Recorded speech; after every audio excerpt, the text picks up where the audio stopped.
Tsy le fiery kosa ny kabary ary vomaika ary mahazo vahana eo amin'ny tanora malagasy na dia eo aza ny fivoarany teknôlôjia avolenta amin'izao fotoana izao sy ny fanatontoloana. Ahitana taratra izany ny fahavitrihan'ireo tanora manaraka fiofanana momba ny fiantsanan'ny kabary raha ny tsapany tompon'andraikitra avy eo anivon'ny fimpima na ny fikambanan'ny pikabary eto Madagasikara. Fanadadiana izay nataon'ny Ravakarandriamanalina sy Stefana Razafy Manjimby.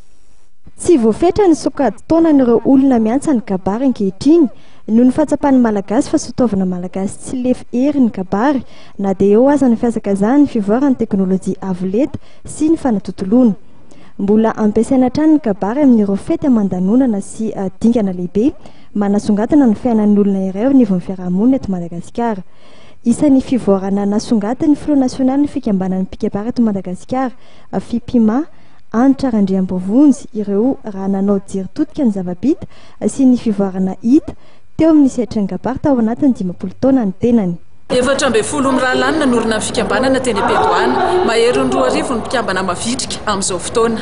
Izay zany dia efa isiny hoe efa natao ho an'ny sokajy rehetra tsy tahaka n'ilay tamin'ny 10 taona lasa intsony. Tamin'izany fotoana izany dia teto Antananarivo ihany fa ankehitriny dia manerana ny lavalon'ny nosy ka hatrany ampitan-dranomasina fivoarana zany zay ary tsy mitsahatra izahay izay mitady izay anatsarana anatrarana ny tanjona dia ny hoe miaro sy manondritra ny fomba mampitenenana malagasy amin'ny alalan'ny kabary. Mankalaza ny 10 taona nisiny amin'ny taonty ny FIPIMA entina namariny izany dia nosokafana androany ny hetsika herinandro ny kabary. Ivony fankalazana ny 10 taona ny fikambanan'ny pikabary eto Madagasikara misy zany ny herinandron'ny kabary izay nosokafana androany teto amin'ny lapan'ny tanàna dia aorinan'izao fanolorana ny maribonay Pirenena izao dia hiazo andrary asina izy ny fanokafana ny fampiratina izay fampalalana ny tantaran'ny pikabary misy ireo oabolana sy haiteny maro samihafa ary seho akabary koa ao anatin'izany. Tolakandro rehefa avy eo ihany vitany eo amin'ny rariasina dia tranompokon'olona Analakely fifaninanana kabary izay atao manerana ny lavalon'ny nosy efa nahatonga solotena eto avokoa dia faninanana kabary zany ny tapakandro ariva.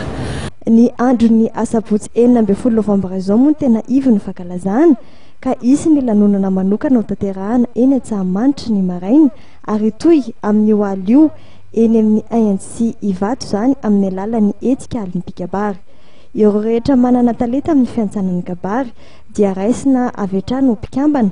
Mahery ny 10 taona kosa nefa nisan'ireo olona miofana momba ny fiantsanan kabary mahazo mari-pahaizana avy anivon'ny FIPIMA ary tsy voatery ho mpikambana izy ireo.